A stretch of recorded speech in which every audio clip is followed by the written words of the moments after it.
এই যে মিস, শুনুন, আপনি ওই লোকটার পকেটে হাত দিলেন কেন? এসআই আয়ান চৌধুরীর সামনে দাঁড়িয়েছিল একটা মেয়ে। পেছন থেকে দেখতে গেলে মেয়েটার ঘন কালো লম্বা চুল দেখলে যে কোনো ছেলেই ক্রাশ খাবে। আয়ানের কথা শুনে মেয়েটার সামনে ফিরে তাকায়। ওর নাম নদী। ওর পরনে ছিল একটা জিন্স, লং টপস আর ওড়না। নদী দেখতে অনেক ফর্সা, একদম দুধে আলতায় ওর গায়ের রং। একটা জীবন্ত পুতুল যাকে বলে আর কি। যে কোনো ছেলে এক দেখাতেই ওর প্রেমে পড়ে যাবে। আয়ান ও নদীকে দেখে থমকে যায়। ওর মুখ থেকে আর কোনো কথা বের হয় না। এদিকে পেশায় নদী হচ্ছে একজন পকেটমার। একটা লোকের পকেটে হাত দিয়ে টাকা বের করছিল, তখনই আয়ান কথাটা বলে। নদী খুব ঘাবড়ে যায়। একে তো ওকে পকেটে হাত দিতে দেখেছে, তাও একটা পুলিশ। ও অনেক ভয় পেয়ে যায়। বাইরে থেকে সেটা প্রকাশ করে নাও, কনফিডেন্সের সাথেই বলে, আপনি কি কোনোভাবেই আমাকে চোর বলতে চাইছেন? আমি কেন ওনার পকেটে হাত দিতে যাব? আমাকে দেখে কি পকেটমার মনে হয় নাকি? আপনি পুলিশ, তার জন্য যাকে খুশি চোর বানিয়ে দেবেন?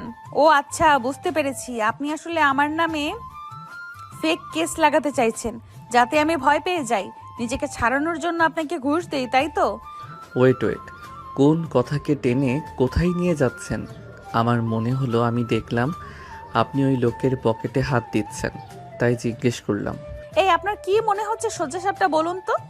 আমাকে দেখে কোন অ্যাঙ্গেল থেকে কি মনে হচ্ছে আমি পকেটমার বা চুরি ছিনতাই করি? আমি কি একবারও সেটা বলেছি? তো আপনার কথার মিনিংটা কি শুনি? আমি কেন একটা লোকের পকেটে হাত দেব? এটা তো পকেটমারদের কাজ, তাই না? আর এত ভিড়ের ভেতরে আপনি কি না কি দেখেছেন, তার জন্য আমাকে পকেটমার বানিয়ে দিলেন? আরে এত লোকের ভিড়ে আমার হাতটা ভুলে ওনার পকেটে লাগতেই পারে। তার মানে তো এই নয় যে আমি নদী চুরি করছিলাম। নিজের চোখের ডাক্তার দেখান, বুঝলেন? ওকে ফাইন, আই ওয়াজ রং। আমি হয়তো ভুল দেখেছি। আবার হয়তো কি? আপনি ভুলই দেখেছেন। ওকে, আমি ভুল দেখেছি। নেক্সট টাইম কাউকে এইভাবে হ্যারাস করবেন না। কথাটা বলে নদী চলে যায়। আয়ান ওকে দেখতে থাকে পেছন থেকে। একজন কনস্টেবল পেছন থেকে এসে বলে, স্যার কী হয়েছে? আপনি ওই মেয়েকে ছেড়ে দিলেন যে? আমি স্পষ্ট দেখছি ওই লোকটার পকেটে হাত দিতে গিয়েছিল। তুমি ভুল দেখেছিলে? না স্যার, আমি ভুল দেখিনি। নো মোর টক্স, চলো বনানীর দিকে টহলে যেতে হবে। আয়ান কনস্টেবলের মুখ কোনো মতে বন্ধ করে দিলেও একা একা হাসতে থাকে আর মনে মনে বলে, তোমার চোখ ভুল দেখলেও আমার চোখ ভুল দেখেনি। আমিও দেখেছি মিস নদী, আপনি ওই লোকটার পকেটে হাত দিয়েছিলেন চুরির উদ্দেশ্যে। আপনার ভাষায় যেটা হলো পকেট মারি। আপনি একজন কনফিডেন্ট পকেটমার মানতে হবে, কিন্তু আমার নজর ফাঁকি দেওয়া এত সহজ না। মানুষের পকেট থেকে টাকা চুরি করতে গিয়ে এই পুলিশ অফিসারের মনটাই চুরি করে নিয়ে গেলে তোমার সাথে চোর পুলিশের খেলা বেশ ভালোই জমবে। কথাগুলো নিজের মনে বলে আয়ান মিটে মিটে হাসতে থাকে। এদিকে আয়ানকে এভাবে হাসতে দেখে কনস্টেবলটা মনে মনে বলে, এ কি স্যার, এমন পাগলের মতো হাসতেছেন কেন? ভূত দিল নাকি? যাকে ধরুক আমার কি, আমি আমার কাজ করি। ভূতের সাথে হাসতে থাকুন। এই বস, তোমাকে নাকি পুলিশে ধরেছিল? আরে ধুর ঘটু, ওই পুচকি পুলিশ ধরবে আমাকে? ও কেন, ওর বাপের ক্ষমতাও নেই তোর বসকে ধরে। শালাকে এমন বলদ বানিয়েছি আর এমন প্যারেক দিয়েছি, এরপর থেকে দেখা হলে আমার থেকে 10 হাত দূরে থাকবে। বস, আমি শুনেছি এই নতুন পুলিশটা নাকি হেভি ডেঞ্জারাস। আয়ান চৌধুরী নাম। এই তো পরশুরাতে মামদোকে তুলে নিয়ে গেছে। এমন 3rd ডিগ্রি দিয়েছে, শালা সোজা হয়ে দাঁড়াতে পারছে না। বলিস কি? মামদো মানে ওই মাদক ব্যবসায়ীটা নাকি? হ্যাঁ বস। ওই শালার ভয়ে আগের এসআইটা মিসইউ করতো, আর এই এসআই তুলে নিয়ে 3rd ডিগ্রি দিয়ে দিল। শালার দম আছে বলতে হবে। ভালোই হয়েছে ওই মামদোকে মেরেছে। এইসব মাদক ব্যবসায়ীদের সাথে এমনই করা উচিত। শালা হারাম ব্যবসা করে বেড়ায়, যুবক সমাজটাকে একদম ধ্বংস করে দিল শালা। একদম হারাম ব্যবসায়ীদের এইভাবেই প্যারেক দেওয়া উচিত। নদীর কথা শুনে ঘটু মুখ করে কুচকে বলে, আর আমরা যেটা করি সেটা বুঝি হারাম না? পকেটমারি করা কি হালাল নাকি? এসব ছোটখাটো বিষয় এর সাথে মাদক ব্যবসাকে মিলালে হয় নাকি? আমরা বড়লোকদের পকেট মেরে ওদের বিশাল সম্পদের সামান্য কামাই, এতে ওদের তেমন কোনো ক্ষতি হয় না, বুঝলি? বেশিরভাগ বড় লোকেরাই জাকাত দেয় না, তাদের পকেট মারলে সেই টাকা তো আমরা নেই, এতে ওদের জাকাত দেওয়া হয়ে যায়, এতে আল্লাহ পাপ দেয় না। কি জানি বাবা, তোমার এইসব সায়েন্স আমি বুঝি না। ওই পুলিশটার থেকে সাবধানে থেকো, বুঝলে? আরে ছাড় তো, ও আমার বালটাও ছিঁড়তে পারবে না, চাপ নিস না, চিল কর। কথাটা বলে নদী ওড়না নাচাতে নাচাতে নিজের বাসায় চলে যায়। নদীদের বাসা একটা একতলা বিল্ডিং, বেশ পুরনো, ওর দাদুর হাতে তৈরি করা। ওর বাবা একজন মুদি দোকানের মালিক। বাজারের মাঝে দোকান হওয়ায় বেশ ভালোই কেনা বেচা হয় ওদের। বাসার মেইন দরজা পেরোতেই একটা উড়ন্ত খুন্তি এসে নদীর কপালের কোনায় লাগে। আকস্মিক আক্রমণে নদী নিজেকে বাঁচানোর উপায় পায় না। কপালের কোনা কেটে গিয়ে রক্ত পড়তে থাকে। নদী হাত দিয়ে জায়গাটা চেপে ধরে, তখনই বাড়ির ভেতর থেকে রাগে গজরাতে গজরাতে একজন মহিলা বেরিয়ে আসেন। সম্পর্কে তিনি নদীর সৎমা। এসেছেন নবাবের ঝি? এই ফকিন্নির বাচ্চা, সারাদিন কোথায় ছিলি তুই? রান্না করতে হবে সেটা কি ভুলে গেছিস? তোর ছোট বোন আর বাপ কি গিলবে? আমি কি খাবো? সেই সকালে বেরিয়েছিস, এখন আসছিস নাচতে নাচতে? কেন, আপনি কি পঙ্গু, হাত নেই সাথে, রান্না করতে পারেন না নাকি? তুই থাকতে আমি কেন রান্না করব? আমি কি তোর বাপের ঘরের কাজের লোক? সেটা তো আমিও না, নিজের স্বামী সন্তানের জন্য রান্না করবেন, এতে কাজের লোক হওয়ার কি আছে? এই ফকিন্নির বাচ্চা, একদম চুপ কর। তুই থাকতে আমি কেন রান্না করব? আর কে কার সন্তান? তুই আর তোর বোন আমার সন্তান না? তোদের জন্য হাত পুড়িয়ে রান্না করার কোনো মানেই হয় না।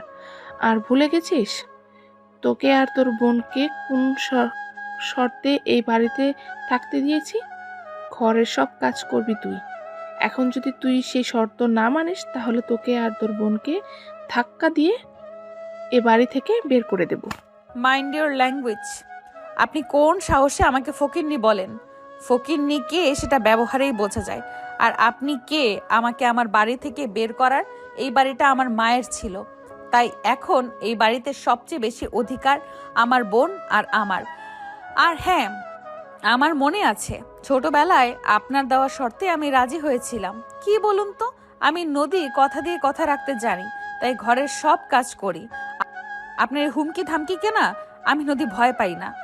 যত বড় মুখ না তত বড় কথা। কথাটা বলেই নদী সৎ মা এসে ওর গালে চড় মারতে যায়। নদী ওনার হাতটা শক্ত করে ধরে ফেলে আর বলে, একবার খুন্তি ছুঁড়ে কপাল কেটেছেন, রক্তও ঝরেছে, এখন আবার গায়ে হাত তোলার মতো ভুল করতে যাবেন না। এই যে দেখছেন আমার এই হাত, এটা না কাটতে কাটতে লোহার মতো শক্ত হয়ে গেছে। এর শক্তির সাথে আপনি পেরে উঠবেন না, তাই ব্যর্থ চেষ্টা করবেন না। আর হ্যাঁ, এরপরে কখনো আমার গায়ে হাত তুলতে আসলে সোজা জেলে পাঠাবো বলে দিলাম। আমি এখন সেই ছোট সহজ সরল নদী নেই, বাইরের জগৎটা খুব ভালো করে চিনি। নদীর কাছে অপমানিত হয়ে ওর সৎ মা নিজের ঘরে চলে যায়। যাওয়ার সময় মনে মনে বলেন, আজকে তোর বাপ আসুক, তারপর তোকে মজা দেখাবো। নদী নিজের রুমে যায়। সেখানে ওর ছোট বোন ঘুমিয়েছিল। ওর ছোট বোনের বয়স 16 বছর। ওর বোনের জন্মের সময় ওর মা মারা যায়। ওর বয়স ছিল তখন 10 বছর। ওর মা মারা যাওয়ার 2 মাসের মাথায় ওর বাবা দ্বিতীয় বিয়ে করেন। দ্বিতীয় বিয়ে করে উনি ধীরে ধীরে বদলে যেতে থাকেন। নদীকে আর ওর ছোট বোন নেহাকে পর করে দেয়। ও সৎ মায়ের কথায় ওঠে আর বসে। ওনার কথায় নদীকে আর নেহাকে বাড়ি থেকে বেরও করে দিতে চায় একবার। তখন নদী ওর সৎ মায়ের হাতে পায়ে ধরে। ওর নানা নানি মারা যায়। ওর মা ছিল ওর নানা নানির একমাত্র মেয়ে, তাই ওই দিকের আত্মীয় বলতে কেউই ছিল না যে ওদের 2 বোনকে লালন পালন করবে। নদীর সৎ মা নদীকে শর্ত দেয়, ওকে বাড়ির সব কাজ করতে হবে, তাহলে উনি ওদের 2 বোনকে থাকতে দেবেন। উনি জানতেন বাড়িটা ওদের মায়ের নামে, তাই এখন ওদের বাড়ি থেকে বের করতে গেলে উনি ঝামেলায় পড়বেন। সমাজের মানুষ ওনাকে ছেড়ে কথা বলবেন না, তাই বুদ্ধি করে উনি নদীকে দিয়ে এমন শর্তে রাজি করিয়ে নেন, ওনার নিজেরও একটা মেয়ে আছে, আগের সংসারের নাম দীপা। সে এখন নদীদের বাসাতেই থাকে। নদীর থেকে কয়েক মাসের ছোট সে, মায়ের মতোই হয়েছে। সব সময় নদীকে আর নেহাকে জ্বালাতন করতে থাকে। নদীও ছেড়ে দেয় না, আচ্ছা মতো ধুলাই দিয়ে দেয়। ছোট বোনের মাথায় হাত বোলাতে থাকে নদী। ওর স্পর্শ পেয়ে ওর বোনের ঘুম ভেঙে যায়। নেহা নদীকে জড়িয়ে ধরে কান্না করে দেয়। ওর ফর্সা গালে 5 আঙুলের ছাপ স্পষ্টও হয়ে থাকে। সেটা দেখে নদীর মাথায় আগুন জ্বলে ওঠে। ভাইয়া আমার চকলেট কোথায়? আরে ভাই হয়তো ভুলে গেছে। এখন তোর জন্য চকলেট আনতে ভুলে যাচ্ছে, কিছুদিন পরে তোর জন্য আর চকলেট আনবেই না। কেন আনবে না ভাইয়া? কারণ তোর আয়ান ভাই তোর জন্য একটা ভাবি নিয়ে আসবে খুব তাড়াতাড়ি। আর যখন চকলেট আনবে ওর বউ মানে তোর ভাবির জন্য, তুই আউট, ভাবি ইন। হ্যাঁ আকাশ ভাই, তুমি সত্যি বলছো? আয়ন ভাই, আকাশ ভাই সত্যি বলছে? তুমি ভাবি আনবে? কে সে? তুমি প্রেম করো, আমাকে তো বললে না। আহ আকাশ, এসব কি হচ্ছে? ওরা ছোট। হ্যাঁ তো ছোট, তার জন্য কি ওদের জানার প্রয়োজন নেই যে ওদের পায়ে তুমি কিভাবে কুড়াল মারছো? আমি কখন ওদের পায়ে কুড়াল মারলাম? বারে, ওদের জন্য ভাবি আনলে তখন কি আর ওদের তুমি ভালোবাসবে? তখন তো সব ভালোবাসা তোমার বউয়ের জন্য থাকবে। আকাশ, তুই কিন্তু এবার বেশি বেশি করছিস। ছোটদের সামনে এসব কি হচ্ছে? শোনো ভাইয়া, আমি মোটেও ছোট না। Now I am 18 bro. এই আকাশ ভাই, মেয়েটা কে গো? সে আছে একজন, তোর ভাইকে হেব্বি ধোলাই করতে পারবে। নো, আমার বিগ ব্রোকে ধোলাই করবে এমন ভাবে আমি চাই না। এই মাথা মোটাটাকে এখান থেকে বিদায় করতো। আমাকে একদম মাথা মোটা বলবে না, তাহলে কিন্তু তোমার সব কিছু ফাঁস করে দেব। ওরে বিচ্ছু, তুই আবার আমার কি ফাঁস করবি শুনি? তুমি যে ওই দিন লুকিয়ে লুকিয়ে। অন্তিকে পুরো কথা শেষ করতে দেয় না আকাশ। তার আগেই ওর মুখ চেপে ধরে ওকে চুপ করিয়ে দেয়, আর চোখের ইশারায় ওকে ভয় দেখাতে থাকে। আয়ান আর অর্পি আপন ভাই বোন। অন্তি আয়ানের কাকার মেয়ে, আর আকাশ ওদের ফুফুর ছেলে। ওরা সবাই একই বাসায় থাকে। আকাশ আর আয়ান প্রায় সমবয়সী। আয়ান আকাশের চেয়ে কয়েক মাসের বড়। অর্পির বয়স এখন 18 ও আকাশের 6 বছরের ছোট, আর অন্তির বয়স 10 বছর। তোর মুখে এটা কিসের দাগ বনু? কে মেরেছে তোকে? ছোট আপি? ওই ডাইনিটার এত বড় সাহস আমার কলিজার গায়ে হাত দেয়? আজকে ওর খেল খতম। কথাটা বলে নেহার হাত ধরে ওকে টেনে নিয়ে দীপার ঘরে যায় নদী। দীপা তখন বসে বসে মেকআপ করছিল। নদী গিয়ে মেকআপ বক্স থেকে কালো শ্যাডো নিয়ে সেটা দীপার চোখে মুখে লিখতে দেয়। দীপা আয়নায় তাকিয়ে নিজের এমন হাল দেখে নদীর দিকে রাগি চোখে তাকায়। How dare you! কথাটা বলে নদীকে একটা চর মারতে যায় দীপা। নদী ওর হাত ধরে উল্টো ওকেই একটা চর মেরে দেয়। তুই আমাকে চর মারলি? তোর এত বড় সাহস! চুপ! তুই কোন সাহসে আমার বোনকে মেরেছিস? আমার বোনের গায়ে হাত দিতে বারণ করেছিলাম না তোকে? তাহলে কেন মারলি? বেশ করেছি, মেরেছি, আরো মারবো। না, মারবি না। এরপর মারলে এর থেকে খারাপ অবস্থা করব তোর।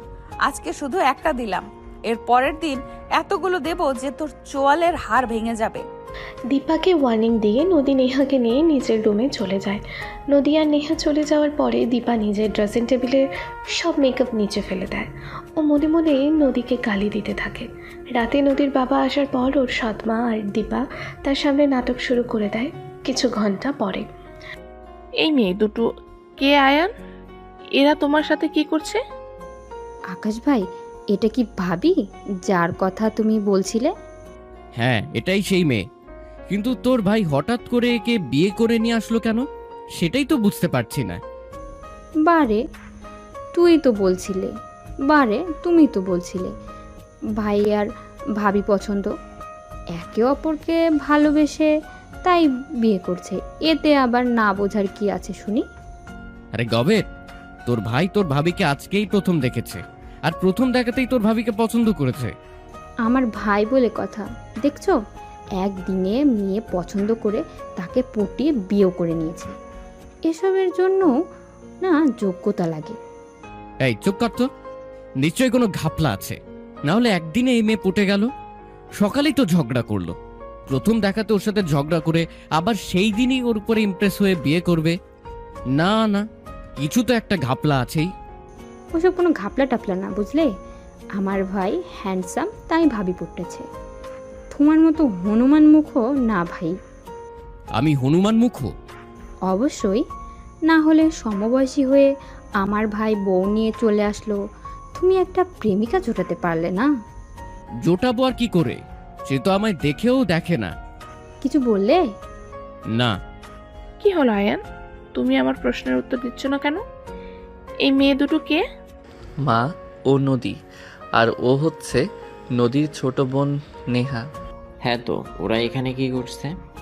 বাবা, আমি নদীকে বিয়ে করেছি, ওকে ভালোবাসি আমি। তুই প্রেম করিস, আবার সেই মেয়েকে বিয়ে করে আনলি? এ আমার সেই ছেলে যে আমাকে বন্ধুর মতো সব বলতো, আর এত বড় কথা আমাকে কেন লুকিয়ে গেলি? হ্যাঁ, সেটাই তো। কাকে না কাকে এভাবে বিয়ে করে নিয়ে আসলে এটা তো ঠিক না। আমাদের তো একবার জানাতে পারতে, আমরা খোঁজ খবর নিতাম, তারপর না হয় যা হবার হতো। আর কাউকে না বলিস, আমাকে তো বলতে পারতি। পুরো দুনিয়ার বিরুদ্ধে গিয়ে হলেও তোর সাথে তোর বিয়ে দিতাম না। তুই আজকে আমাকে অনেক কষ্ট দিলি। আই এম সরি মা, ওর বাসা থেকে একটু ঝামেলা করছিল, ওকে জোর করে এক বুড়োর সাথে বিয়ে দিয়ে দিচ্ছিল। 5 বছরের প্রেম আমার, ওকে কিভাবে অন্যের হতে দিতাম বলো? আয়ানের কথা শুনে আকাশ পুরাই টাসকে খেয়ে যায়। সেই সাথে নদীও ওর দিকে চোখ বড় বড় করে তাকায়। আয়ান নদীর হাতে একটু শক্ত করে চাপ দিয়ে ওকে ফিসফিস করে বলে, চোখ দুটো অমন রসগোল্লার সাইজ থেকে মার্বেলের সাইজ বানাও। যা করছি, যা বলছি তোমার ভালোর জন্য বলছি, আমাকে সবটা ম্যানেজ করতে দাও। আয়ানের কথা শুনে নদী নিজের এক্সপ্রেশন ঠিক করে নেয়। ও গিয়ে আয়ানের আম্মুর হাত ধরে কান্না করতে করতে বলে, আম্মু বিশ্বাস করেন, আমি ওকে অনেক ভালোবাসি। ওকে ছাড়া অন্য কাউকে বিয়ে করা আমার পক্ষে সম্ভব ছিল না। আপনাদের বংশের বাতি আমার গর্ভে, তাকে কিভাবে অস্বীকার করবেন বলুন? নদীর কথা শুনে এবার আয়ানের চোখ বড় বড় হয়ে যায়। ও হাঁ করে নদীর দিকে তাকিয়ে থাকে। নদী ওর দিকে তাকিয়ে চোখ দিয়ে ইশারা করে ওকে স্বাভাবিক হতে বলে। আয়ান অনেক কষ্টে একটা ঢোক গেলে স্বাভাবিক হয়। নদীর কথা শুনে উপস্থিত সবাই অবাক হয়ে যায়। আকাশের এমন মনে হয় যে ওর মাথায় আকাশ ভেঙে পড়েছে। ও উর্বিকে বলে, তোর ভাই তো ভালো জাউরা আছে, ওর নাকি 5 বছরের প্রেম, তার ভিতরে মেয়ে নাকি আবার প্রেগনেন্ট, আর আমাকে বলল আজকেই দেখা। জাউরা নাম্বার 1। আমার ভাইকে একদম চাওড়া বলবে না, ফল ভালো হবে না।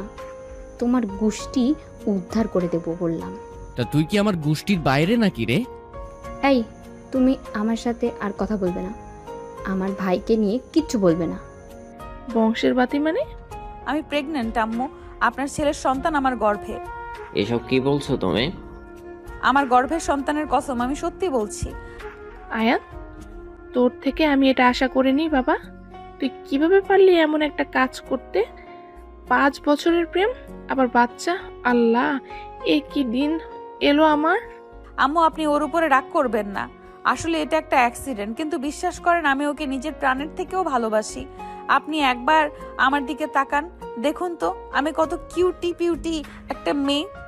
এমন কিউটি একটা মেয়ে আপনার ছেলের বউ, এটা ভেবে হলেও ওকে মাফ করে দেন, আর নিজে নাতি নাতনির আসার জন্য প্রস্তুতি নিন। হ্যাঁ, কিউট তুমি আছো, কিন্তু ওর কোনো মাফ নেই। ও বললে কি আমরা তোমাদের সম্পর্ক মানতাম না নাকি? ও কেন লুকালো? এখন বউ বাচ্চা এনে বলবে আর ওকে ক্ষমা করব? তা হবে না। তুমি এসো মা, ভিতরে এসো। এত সময় বাইরে দাঁড়িয়ে থাকা তোমার স্বাস্থ্যের জন্য ঠিক না। তোমার এখন রেস্ট প্রয়োজন, রেস্ট করো তুমি। আয়ানের মা নদীকে রুমে নিয়ে যায়। আয়ান সোফায় বসে পড়ে। বাড়ির আর সবাই যে যার রুমে চলে যায়, আকাশ বাদে। ও আয়ানের সামনে এক গ্লাস পানি নিয়ে এসে রেখে দাঁত কিরমির করতে করতে বলে, শালা নেমো খারাম, ওই মেয়ের সাথে 5 বছর ধরে প্রেম চালিয়ে যাচ্ছিস, আমাকে একবার জানালিও না।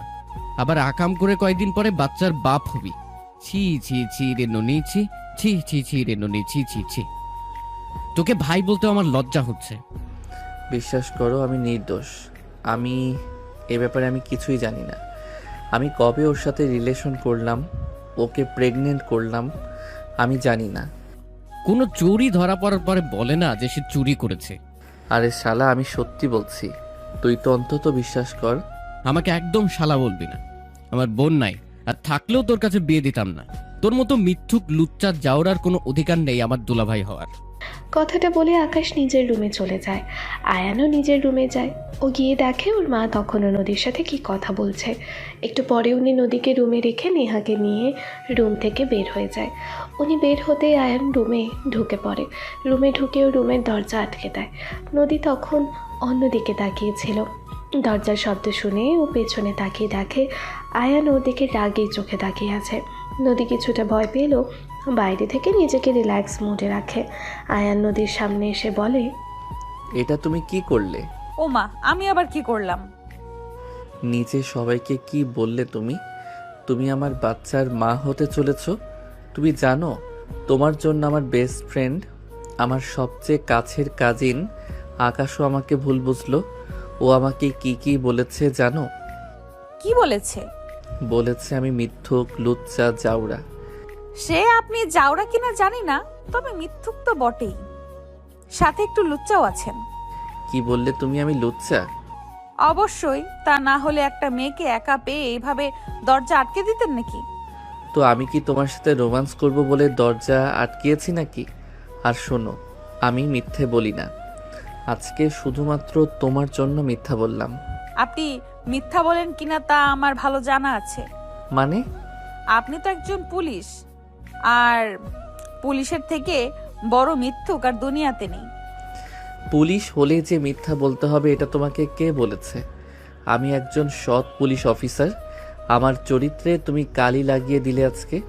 তোমাকে কে বলেছিল মাতব্বরি করে বলতে যে তুমি আমার সন্তানের মা হতে চলেছ? এমনটা না বললে তো কেউ আমাদের বিয়েটা মানতো না। আমি মুভিতে দেখেছি, বাচ্চার কথা শুনলে সবাই গলে যায়। দেখলেন না, আপনার আম্মুও গলে গেল, আমাকে কত আদর যত্ন করে নিয়ে আসলো। সবাই মানতো, একটু গাইগুই করতো ঠিকই, পরে মেনে নিত। তুমি সবটা নষ্ট করে দিলে। এখন কি হবে? কি আবার হবে? মেনে তো নিয়েছেই, হওয়ার কি আছে আর? তুমি যে সবাইকে বললে তুমি প্রেগনেন্ট, এখন বাচ্চা পয়দা করবে কোথা থেকে?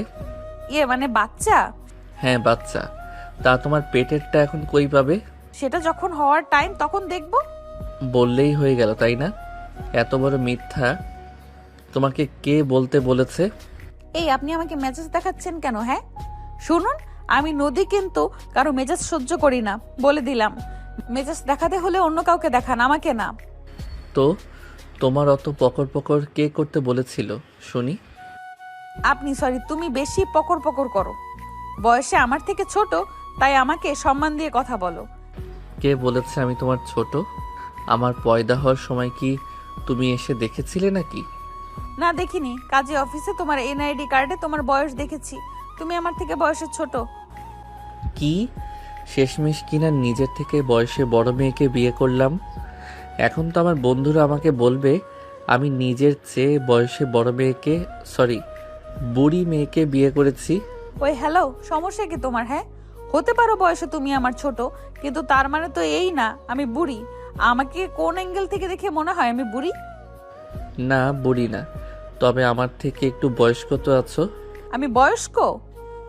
জানো, আমার এলাকার ছেলেরা সব আমার উপরে ফিদা হয়ে থাকে, আর তুমি আমাকে বয়স্ক বলো? সাহস তো কম না তোমার? আমার সাহস বরাবরই একটু বেশি। সাহস বেশি না হলে কি আর ডিফেন্সে থাকতাম নাকি? শুনুন, সাহস দেখাতে হলে বাইরে গিয়ে দেখাবেন। মনে রাখবেন, বর যতই বাঘ হোক, বউয়ের সামনে তাকে ভিজে বিড়াল হয়েই থাকতে হয়। নদীর কথা শুনে আয়ান ওর দিকে ঘোর লাগা দৃষ্টিতে তাকায়। তারপর ধীরে ধীরে নদীর দিকে এগোতে থাকে। আয়ানকে এগোতে দেখে নদী একটু ঘাবড়ে যায়। তুমি এইভাবে আমার দিকে হা করে তাকিয়ে আছো কেন? আয়ান ওর কথাকে কোনো পাত্তা না দিয়ে ওর দিকে এগোতে থাকে। নদী প্রথমে ঘাবড়ে গেলেও এবারে রাগ হয় ওর। ও আয়ানের বুকে 2 হাত দিয়ে জোরে ধাক্কা দিয়ে ওকে নিজের থেকে দূরে সরিয়ে বলে, তোমার বন্ধু মানে কাজিন ঠিকই বলেছে, তুমি আসলে একটা লুচ্চা, শালা ভণ্ড কোথাকার। আমার ধারে কাছেও আসলে তোমার অবস্থা খারাপ করে দেব, বুঝলে? ও আচ্ছা, তাই নাকি? তা কি করবে শুনি? আমি ক্যারাটে জানি, তোমার সোনার বাংলা ইন্নালিল্লাহ করে দেব একদম। নদীর কথা শুনে আয়ান বিষম খায়। আতঙ্কিত চোখে নদীর দিকে তাকিয়ে বলে, নিজের বউকে ছোঁয়ার অপরাধে এমন শাস্তি, এটাও সম্ভব? এমন আইন আমি মানি না। শেষমেশ আমার সবচেয়ে মূল্যবান সম্পদে হাত। আইনের রক্ষককে তুমি আইন ভঙ্গের হুমকি দাও, তোমার ভয় লাগে না?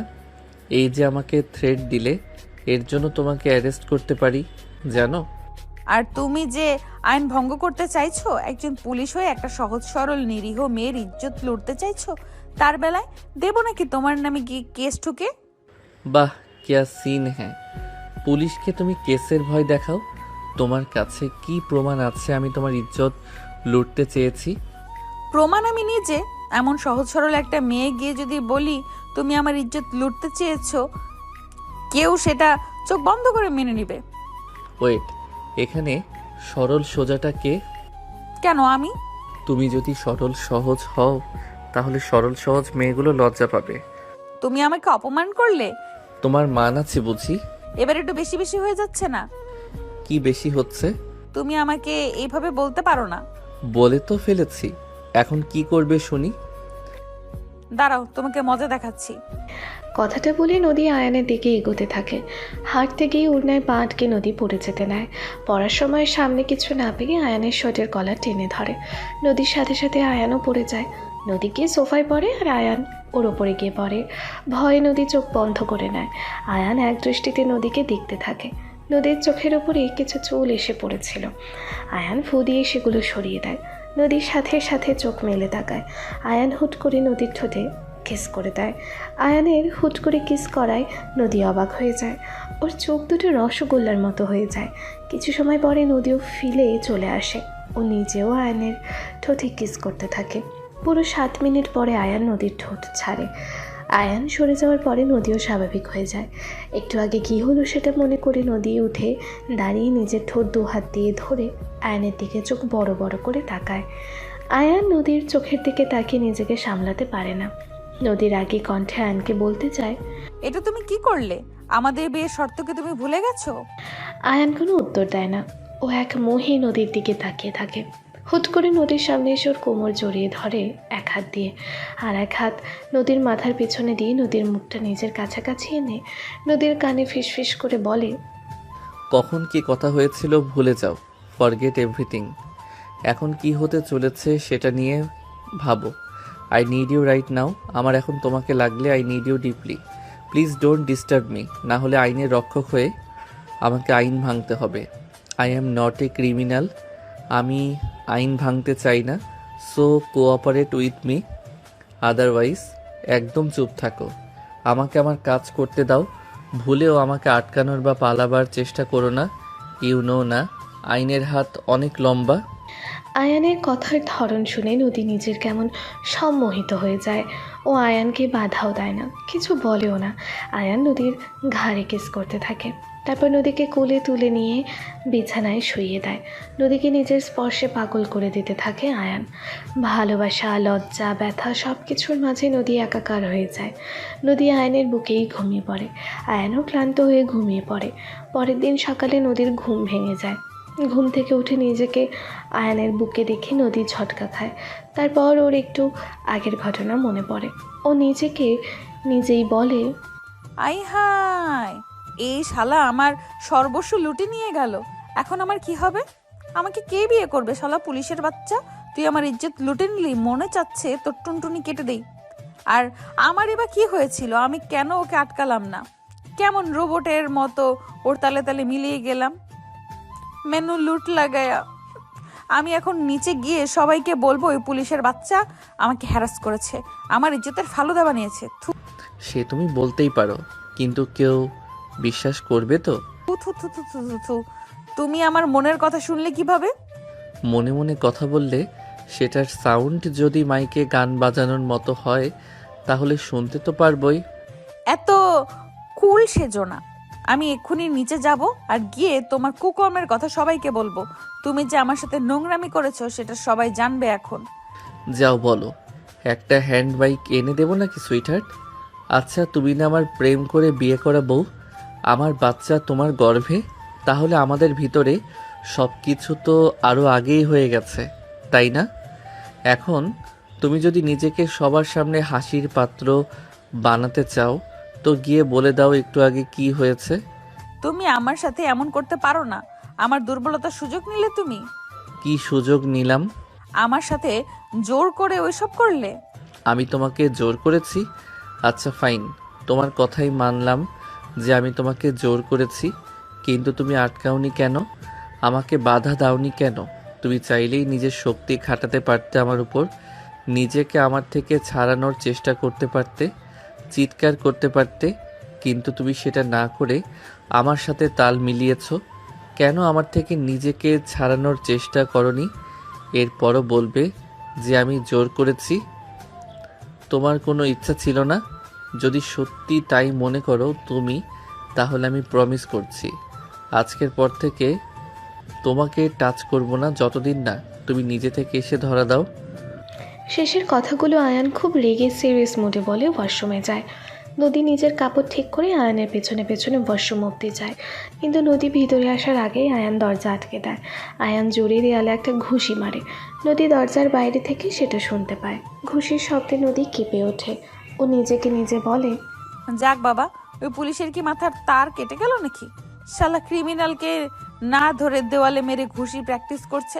যাই হোক, আমাকে বের হতে হবে, একবার ও বাড়িতে যাব।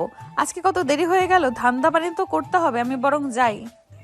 নদী ওর বোনের রুমে গিয়ে গোসল করে বেরিয়ে পড়ে। আয়ান নেহার থেকে জানতে পারে নদী ওদের বাড়িতে গেছে।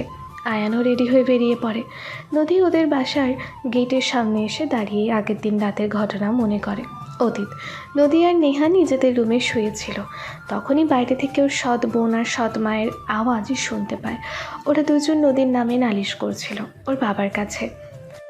এই মেয়ে অতিরিক্ত বার বেড়েছ, আমাকে হুমকি দে। দয়া দেখিয়ে ওকে আর ওর বোনকে রেখেছিলাম, কিন্তু ও তো আমাকেই দেমাক দেখায়। হ্যাঁ বাবা, ও আমাকেও মেরেছে। এই দেখো, আমার হাতে নখ দিয়ে আঁচড় দিয়েছে। আপু, তুমি কখন ওর হাতে আচার দিলে? দেখছো কি মিথ্যা বলে? আরে বলতে দে তো, বললে আমার ঘোড়ার ডিম হবে, হয়তো দুটো চড়থাপ্পড় খাবো। আজকে থেকে হয় ও থাকবে, না হয় আমি থাকবো এ বাড়িতে। ও সাহসটা একবার চিন্তা করো। ও আমাকে বলে আমাকে মারবে। আজকে আমার দিকে খুন্তি ছুঁড়ে মেরেছিল, একটুর জন্য লাগেনি? আপনি এত মিথ্যুক কেন বলুন তো? আমি আপনার দিকে খুন্তি ছুঁড়েছি নাকি? নদী কথা শেষ করার আগেই ওর বাবা ওর গালে চড় মারে। নদী ওর বাবার দিকে তাকায়। ওর চেহারায় কোনো অনুভূতি ছিল না। এর আগেও ওর বাবা ওর সৎ মায়ের কথায় ওকে মেরেছে। তুই একদম চুপ করে থাকবি। সাপের পাঁচ পা দেখেছিস নাকি? তোর সাহস কত বড়, আমার স্ত্রীকে মারতে চাস, আমার মেয়েকে মারিস? উনি তোমার স্ত্রী, ও তোমার মেয়ে, তাহলে আমরা দুজন কে বাবা? আমরা কে হই তোমার? আমরা দুজনও তো তোমার সন্তান। কখনো আমাদের কথাটাও একটু মানো, একটু বিশ্বাস করো। ওনাদের সাথে আমাদের তো কোনো শত্রুতা নেই, তাহলে আমরা কেন শুধু শুধু ওনার পেছনে লাগতে যাব? আচ্ছা বাবা, তুমি তো এমন ছিলে না। মা বেঁচে থাকতে আমরা দুজন তোমার কাছে রাজকন্যা ছিলাম, সেই তুমি কেন এভাবে বদলে গেলে বলো তো? মা মারা যাওয়ার পরে তোমার এত পরিবর্তন কেন হলো জানো? তোমার এই সো কল্ড বউ আর মেয়ে আমাদের দুই বোনকে কত অত্যাচার করে, তুমি কিভাবে জানবে? জানো? কখনো তো জানার চেষ্টা করনি। আচ্ছা সত্যি করে বলো তো, আমরা তো তোমার আপন মেয়ে তো, নাকি কুড়িয়ে পেয়েছিলে আমাদের প্রতি তোমার কোনো মায়া টান কাজ করে না? বাবা মা মারা গেলে সে এতিম হয়, আর তার আপন বলতে কেউ থাকে না, কিন্তু আমাদের তো বাবা বেঁচে থেকেও থাকার না থাকার মতো। তুমি এত বদলে গেলে কেন বাবা? তুমি যে ওনার কথা বিশ্বাস করে আমাকে মারলে, আমি নাকি ওনার দিকে খুন্তি ছুঁড়ে মেরেছি, কিন্তু দেখো আমি এমন কিছু করিনি। উনি আমার কপালে খুন্তি ছুঁড়ে মেরেছে, এই দেখো আমার কপাল কেটে গেছে তার জন্য। আর ও যা বলল আমি ওকে মেরেছি, এটা সত্যি কথা, কিন্তু কেন মেরেছি জানো? এই দেখো নেহার ফর্সা গালটায় এখনো 5 আঙ্গুলের ছাপ স্পষ্ট। কতটা কষ্ট দিয়েছে ও নেহাকে বিনা কারণে। এবার তুমি বলো আমাদের দুই বোনের দোষটা কোথায়? চুপ কর, তুই একদম মিথ্যা বলবি না। ওদের তো খেয়ে কাজ নেই, বিনা কারণে তোদের মারবে। এত মিথ্যা কথা কোথা থেকে শিখেছিস? হ্যাঁ, তোর মা নিজে তো মরেছে, কিন্তু দুইটা বেয়াদবকে রেখে গেছে, ঠিক মতো শিক্ষা দিতে পারেনি। সবাই ঠিকই বলে মা মারা গেলে বাবা হয় তালই, বাবা আর বাবা থাকে না। তুমি আসলে আমাদের বাবা হওয়ার যোগ্যতাটাই রাখো না। বাবা নামের কলঙ্ক তুমি। আমার মৃত মায়ের নামে এতগুলো বাজে কথা বলতে লজ্জা লাগলো না তোমার? আমরা দুই বোনও মায়ের সাথে চলে গেলে বুঝি খুশি হতে তুমি? আজকে থেকে আমি জানবো আমার মা না, আমার মায়ের সাথে আমার বাবাও মৃত। তার নদী, তোর অনেকবার বেড়েছে তাই না? যা বের হ আমার বাসা থেকে। তোদের মতো দুজনকে এতদিন দরদ দেখিয়ে এই বাড়িতে রাখাটাই আমার ভুল হয়েছিল। বেরিয়ে যা আমার বাসা থেকে। দীপা, ওদের যা যা কাপড় আছে সব দিয়ে ওদেরকে বের করে দে। কোনো দরকার নেই, আমরা নিজেরাই চলে যাচ্ছি। তবে একটা কথা শুনে রাখো, আমি আবার ফেরত আসবো, আর তখন তোমাদের সবাইকে দেখে নেব। নদী আর নেহা ওই সময় বাড়ি থেকে বেরিয়ে যায়। তারপর রাস্তায় এক লোকের পকেট থেকে মানিব্যাগ নিতে যাওয়ার সময় আয়ান ওকে হাতে নাতে ধরে। তখন তো খুব অভিনয় করছিলে। কি ভেবেছেন আমি বুঝতে পারিনি? আপনি পকেট মারছিলেন, আমি সব বুঝেছি। তাও চুপ ছিলাম কারণ তখন প্রমাণ ছিল না। কিন্তু এবার কি হবে? তুমি ধরা পড়ে গেছো। আপনি আমাকে অ্যারেস্ট করতে চাইলে করুন, কিন্তু আমার ছোট বোনটাকে তার আগে একটা সেফ কোথাও পাঠানোর ব্যবস্থা করুন। ওকে কোনো অনাথ আশ্রমে থাকার ব্যবস্থা করুন প্লিজ। আমি তাহলে আমার সব দোষ স্বীকার করে নেব। আপু, আমি তোমাকে ছাড়া কিভাবে থাকবো? 1 মিনিট, ওকে অনাথ আশ্রমে কেন পাঠাবো? আপনার বাবা মা কোথায়? আমার মা মৃত, আর বাবা থেকেও নেই। মানে? নদী আয়নকে সব খুলে বলে। আয়নের মন খারাপ হয়ে যায়। ও নদীকে জিজ্ঞেস করে, এখন তাহলে তোমরা দুইজন কোথায় যাবে? কোথায় আর যাব? আমি জেলে আর ও অনাথ আশ্রমে। আমার কাছে একটা উপায় আছে, তাতে করে তোমাকে জেলে যেতে হবে না, আর না তো ওকে অনাথ আশ্রমে যেতে হবে। কি উপায়? তুমি আরও আমার সাথে আমার বাসায় চলো। আপনি কি পাগল হয়ে গেছেন? আমরা আপনার সাথে কোন পরিচয়ে যাব? কেন যাব? আপনার বাসার লোকজন যখন প্রশ্ন করবে আমরা কে, কেন এসেছি, তখন কি জবাব দেবেন? কোন পরিচয়ে আমাদের নিয়ে যাবেন? তুমি যদি রাগ না করে একটা কথা বলতাম। হ্যাঁ বলুন। আমি তোমাকে বিয়ে করতে চাই। দেখো, বিয়ে করে তোমাকে নিয়ে গেলে কেউ আর কোনো প্রশ্ন করতে পারবে না, আর তোমাকে নিজের বোনের থেকে আলাদাও হতে হবে না, ওর সাথেই থাকতে পারবে। তুমি ছাড়া ওর আর তো কেউ নেই। এত ছোট বয়সে পুরো পরিবার থেকে আলাদা হয়ে অনাথ আশ্রমে বড় হবে কিভাবে ও? বাইরের জগৎটা যে কতটা খারাপ সেটা তো তুমি জানো। এই শালার পুলিশ, আপনার মতলব তো ভালো ঠেকছে না। আপনি প্রথমে আমাকে পকেট মারির সময় হাতে নাতে ধরলেন, অ্যারেস্টও করতে গেলেন, এখন ক্রিমিনালকে অ্যারেস্ট না করে এখন বিয়ে করতে চাইছেন। এই আপনার উদ্দেশ্যটা কি বলুন তো? আমার দুর্বলতার সুযোগ নিয়ে আমাকে বিয়ে করতে চাইছেন কেন? একজন পুলিশ হয়ে একজন পকেট মারকে বিয়ে করতে চাওয়ার কারণ কি? হ্যাঁ, দেশকে পকেট মার মুক্ত করা। মানে? আমি তোমাকে এমনি এমনি বিয়ে করব না, তার বদলে তোমাকেও কিছু করতে হবে। কি করতে হবে? তোমাকে পকেট মারা ছাড়তে হবে। তা এইভাবে বিয়ে করে কতজন পকেট মারকে ছাড়িয়েছেন? আস্তাগফিরুল্লাহ, এসব কি বলো? অন্যদের কেন বিয়ে করতে যাব? না মানে দেশকে পকেটমার মুক্ত করতে তো আমাকে বিয়ে করতে চাচ্ছেন, তাহলে অন্যদেরও নিশ্চয়ই বিয়ে করে পকেটমার ছাড়াবেন। আরে না, তুমি আর তারা তো আলাদা। কেন আলাদা? মশকরা হচ্ছে আমার সাথে, তাই না? আপনি আমাকে বিয়ে করতে চাইছেন, সত্যি করে বলুন। যেটা বললাম ওটাই কারণ, বিশ্বাস করলে করো, না হলে নাই। বিয়ে করলে করবার, নয়তো জেলে যাবা, আর তোমার বোন অনাথ আশ্রমে। তুমি ভেবে দেখো, নিজের বোনকে একটা সুন্দর জীবন দেবে নাকি না? আমি চাই না। ছোট থেকে আমি যেমন মানুষের অবহেলা পেয়ে বড় হয়েছি, আমার বোনও তেমন হোক। ওকে এতদিন আমি বুকে আগলে বড় করেছি, তাই এখনো যখন আমার কাছে অপশন আছে আমার বোনকে ভালো রাখার, আগলে রাখার, তখন আমি সেটাই করব। গুড গার্ল, চলো, সামনেই কাজী অফিস আছে, ফরজ কাজটা সেরে নেই। নিজের বোনের কথা চিন্তা করে নদী আয়ানকে বিয়ে করে নেয়। এত সময় নদী অতীতের কথাই ভাবছিল। বর্তমানে ও ওদের বাসার গেটের সামনে দাঁড়িয়েছিল। ও বাড়ির গেটের ভিতরে ঢোকে। দীপা কি একটা কাজে বাইরে আসছিল। নদীকে দেখেও রেগে যায়। নদীর দিকে তেড়ে এসে চড় মারতে নেয় আর বলে, তোর সাহস তো কম না, তুই এই বাড়িতে পা রাখিস? নদী দীপার হাত ধরে ফেলে, উল্টো নিজেই দীপাকে এক চড় মারে আর বলে, মনে হচ্ছে তুই আগের দিনের চরের কথা ভুলে গেছিস, তাই আবারও মারলাম মনে করিয়ে দেওয়ার জন্য। তোর এত সাহস, আবারও আমাকে চর মারিস? দাঁড়া, তোকে মজা দেখাচ্ছি। মা, মা, এদিকে এসো। এমন ষাঁড়ের মতো চেঁচিয়ে ম্যামে করছিস কেন? একে ও এখানে কি করছে? এই, তুই এ বাড়িতে কেন এসেছিস? শুধু আসেইনি, আমাকে চরও মেরেছে। কি ওর এত বড় সাহস? মা গিয়ে নদীকে চড় মারতে হাত উঁচু করে। নদী ওনার হাত ধরে ফেলে, ওনার হাতটা একদম শক্ত করে ধরে খামচি মেরে ধরে আর বলে, ভুলেও আমাকে মারতে চাওয়ার ভুল করবে না। এখন আর আমি এই বাড়িতে থাকি না, যা খুশি করবেন আর আমি মেনে নেব। বয়সে বড় না হলে আপনার মেয়ের মতো একটা চর আপনিও ডিজার্ভ করেন। যাই হোক, আমি এখানে থাকতে আসিনি, আমার কিছু জিনিস নিতে এসেছি। আমাকে আমার কাজ করে চলে যেতে দিন, না হলে এইবার আর বড় ছোট মানবো না। কথাটা বলে নদী ওর সৎ মায়ের হাত ছেড়ে দেয়। ওর নখের আঁচড় লেগে ওর সৎ মায়ের হাত সামান্য ছিলে গেছে। দীপা, ওর মা রাগী চোখে নদীর দিকে তাকায়, কিন্তু নদী ওনাদের পাত্তা না দিয়ে ভিতরে নিজের রুমে চলে যায়। নদীর বাবা তখন বাসায় ছিল না, উনি দোকানে ছিল। নদীর সৎ মা গিয়ে কল দিয়ে ওনাকে বাসায় আসতে বলে। আয়ানও নদীদের বাসাতে আসার জন্য রওনা দেয়। আকাশকে সাথে আনতে গিয়ে ওর দেরি হচ্ছিল। এই সাত সকালবেলায় ঘুম ভাঙিয়ে কই নিয়ে যাচ্ছিস শালা? নদীর বাসায়, মানে ওর বাবার বাসায়। আর একটা কথা, আমাকে ভুলেও শালা বলবি না।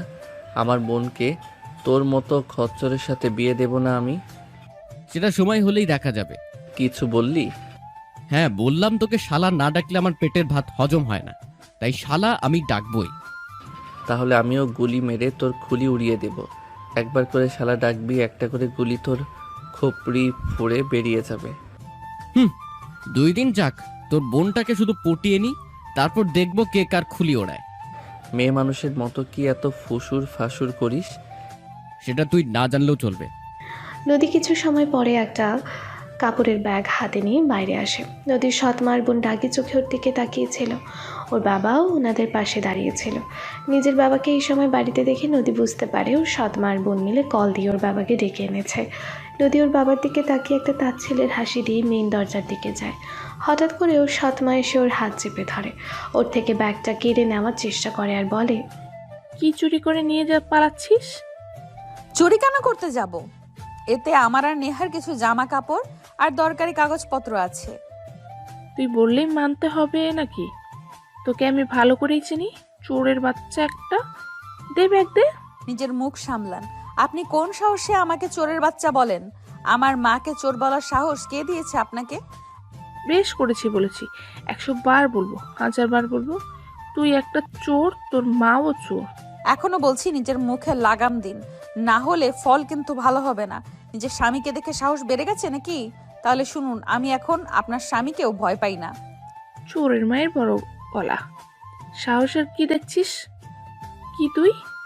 কে কার খারাপ করে এবার দেখবি। দে ব্যাগটা আমায়, আমাকে দেখতে হবে তুই কি চুরি করে পালাচ্ছিস। আমি কোনো চোর না যে চুরি করে পালাবো। আমার মাকে তুলে আর একটাও কথা শুনতে চাই না। চোর না যখন, তো ব্যাগটা খুলে দেখান কি আছে এতে।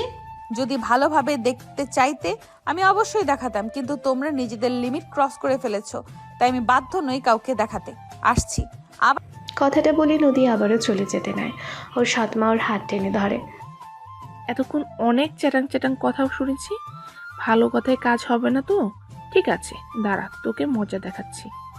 কথাটা বলে উনি নদীকে আবারও চড় মারতে যায়। নদী আগে থেকেই টের পেয়েছিল এমনই কিছু হবে। ওর সৎ মায়ের হাত ধরে ফেলে। পারো, আপনি কি ভুলে গেছেন আমি ওই সময় কি বলেছিলাম? আপনার স্বামী উপস্থিত আছে, তার জন্য ভাববেন না ছাড় পাবেন। এক্সেস হলে এবার কিন্তু বড় ছোট মানবো না। নদীর কথা শুনে দীপা রেগে গিয়ে পাশে থাকা একটা ফুলদানি ওর দিকে ছুঁড়ে মারে। আকস্মিক আক্রমণ নদী বুঝে উঠতে পারে না, তার আগে ফুলদানি এসে ওর কপালে লেগে ওর কপাল কেটে যায়। ও নিজের কপালে এক হাত চেপে ধরে। নদীর সৎমা সুযোগ বুঝে নদীকে ধাক্কা দেয় ফেলে দেওয়ার জন্য। নদী তাল সামলাতে না পেরে পড়ে যেতে নেয়, তার আগেই আয়ান এসে ওকে ধরে। নদীর সামনের দিকে ঝুঁকে পড়তে নেয়, আয়ান এসে নিজের সাথে ওকে জড়িয়ে নেয়। নদীকে সোজা করে ওর কপালে রক্ত দেখে আয়ান রেগে যায়। ও রেগে বলে, কি হচ্ছে এটা কি এখানে এসব? কিছু না তো স্যার, আমাদের পারিবারিক বিষয় এটা। কেমন পারিবারিক বিষয়ে যে ওর কপাল থেকে রক্ত পড়ছে? ওটা ওদের বেয়াদবির শাস্তি। আর তাছাড়া আপনি পুলিশ, বাইরে গিয়ে নিজের কাজ করুন। আমাদের পারিবারিক ব্যাপারে আপনাকে নাক গলাতে কে বলেছে? ও আমার মেয়ে, ওর রক্ত পড়ছে না হচ্ছে সেটা আমি বুঝে নিব, তোমাকে ভাবতে হবে না। ও তাই নাকি? আপনার তো মশাই সাহস অনেক, পুলিশের সাথে উঁচু গলায় কথা বলছেন। তো ও না হয় আপনার মেয়ে, কিন্তু আপনি কি জানেন আমি ওর কে? তুমি আবার ওর কে হবে? আরে বাবা, বোঝো না, কে আবার হবে? প্রেমিক।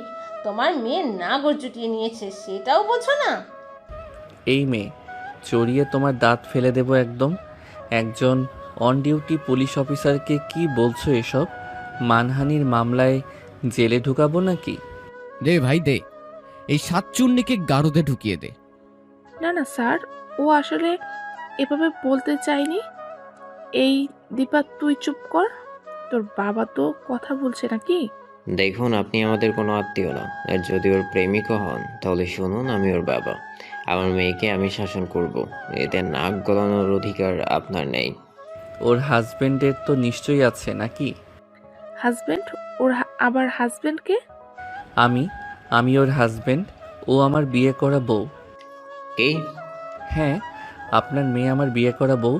যেদিন রাতে আপনার মেয়েকে বাড়ি থেকে বের করে দিয়েছিলেন, একবারও এটা জানার চেষ্টা করেননি মেয়েটা সারা রাত কোথায় ছিল?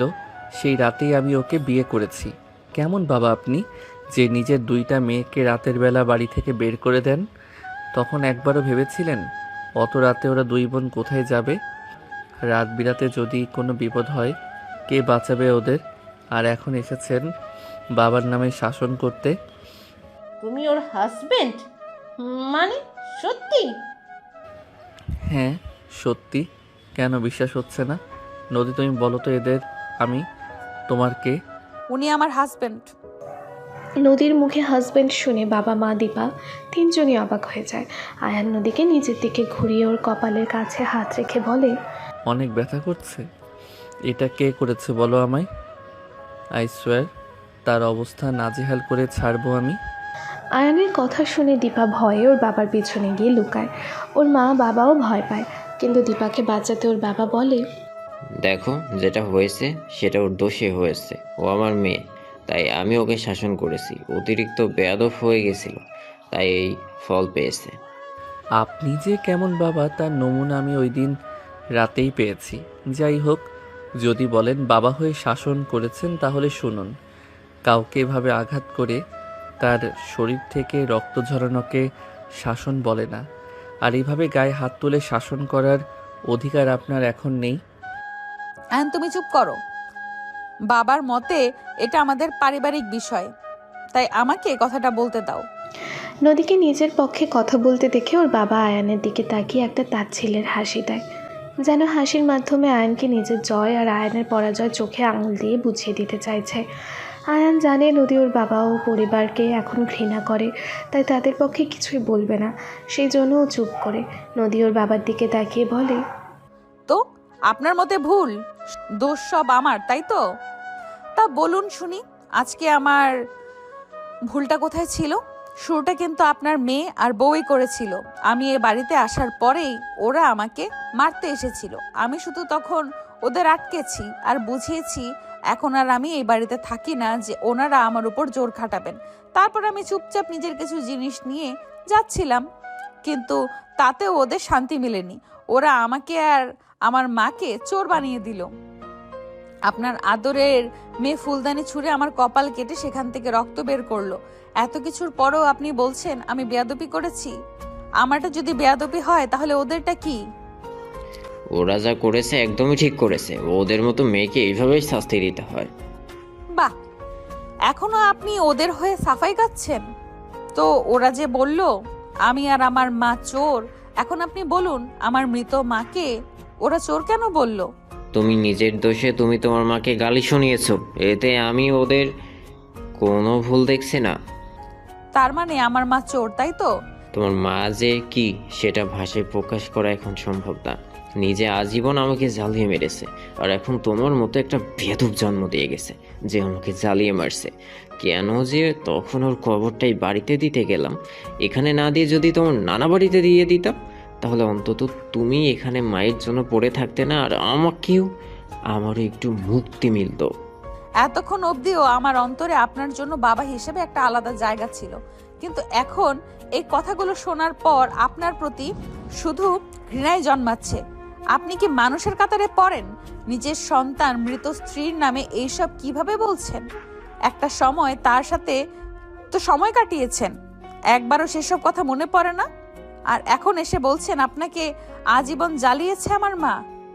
এত অকৃতজ্ঞ কিভাবে হন আপনি? এতদিন যা বলেছেন, যা করেছেন সব মেনেছি, একটা কথা মাথায় রেখে যে আপনি আমার বাবা। কিন্তু আজকে আপনি প্রমাণ করে দিলেন আপনি বাবা হওয়ার যোগ্য না, বাবা নামের কলঙ্ক আপনি। আর কি যেন বলছিলেন, আমার মায়ের কবর এখানে দিয়ে ভুল করেছেন? লজ্জা করে না এমন কথা বলেন? লজ্জা কেন করবে শুনি? যেটা সত্যি সেটাই তো বললা। আপনি চুপ করুন, আমাদের মাঝখানে কথা বলতে আসবেন না। এত সময় তোমার অনেক বেয়াদবি দেখেছি, আর না। তাই আপনি ওকে নিয়ে যান তো, বিয়ে করেছেন বললেন তো, নিয়ে যান আপনার বউকে। এর হাত থেকে এবার মুক্তি দিন আমাকে আর আমার পরিবারকে। আর যদি সম্ভব হয় তাহলে ওর মায়ের কবরটা তুলে নিয়ে গিয়ে কোনো গোরস্থানে দেওয়ার ব্যবস্থা করুন। এই মা মেয়ের হাত থেকে আমাকে বাঁচান।